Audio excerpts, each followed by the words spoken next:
మాజీ సీఎం జగన్ పల్నాడు పర్యటనపై APCC chief YS Sharmila సంచలన వ్యాఖ్యలు చేశారు. బెట్టింగ్ లో ఆత్మహత్య చేసుకున్న వాళ్లను మాజీ సీఎం వైఎస్ జగన్ పరామర్శించడం ఏంటని ఏపీసీసీ చీఫ్ వైఎస్ షర్మిల ప్రశ్నించారు. బెట్టింగ్ యాప్ కు బానిసలైన వారికి విగ్రహాలు కట్టడం ఏంటి? సమాజం ఎట్టిపోతుందని వైఎస్ షర్మిల నిలదీశారు.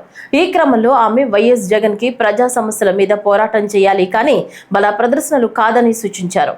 వైఎస్ జగన్ బీజేపీకి దత్తపుత్రుడు కాబట్టి అన్ని అనుమతులు ఇవ్వడమే కాకుండా దగ్గరుండి బల ప్రదర్శనలు చేయిస్తున్నారని ఆమె ఆరోపించారు. ఇంకో ముఖ్య విషయం కూడా మీడియా ద్వారా ప్రభుత్వాన్ని అడగాలనుకుంటున్నాం. నిజంగానే మాకు అర్థం కాకే చంద్రబాబు గారిని అడుగుతున్నాం. ప్రజల సమస్యలపై పోరాటం చేస్తే ఆంక్షలన్నీ కాంగ్రెస్ పార్టీకి మాత్రమేనా? మేము రాజధాని మీద పోరాటం చేయాలనుకుంటే మమ్మల్ని హౌస్ అరెస్ట్ చేస్తారు. మేము స్టీల్ ఫ్యాక్టరీ మీద పోరాటం చేయాలనుకుంటే మా దీక్షలను భగ్నం చేస్తారు. ఆంక్షలన్నీ ఉట్టి కాంగ్రెస్ పార్టీకేనా? మరోవైపేమో జగన్మోహన్ రెడ్డి గారు పరామర్శల పేరు మీద బల ప్రదర్శన యాత్రలు చేస్తున్నా కూడా ఎటువంటి ఆంక్షలు ఉండవా? కారణం ఏమిటి?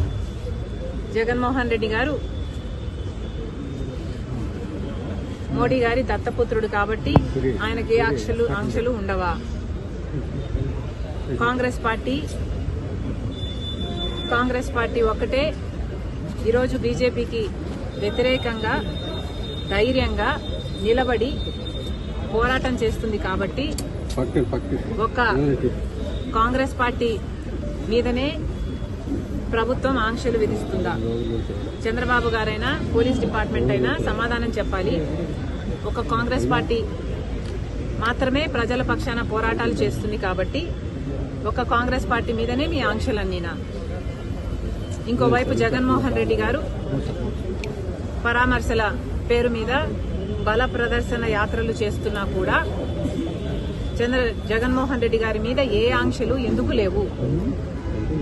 ఒకవైపు జగన్మోహన్ రెడ్డి గారు అక్రమ పొత్తు పెట్టుకున్నారు బీజేపీతో, మోడీ గారి దత్తపుత్రుడిగా ఉన్నాడు, అందుకు ఆంక్షలు లేవా?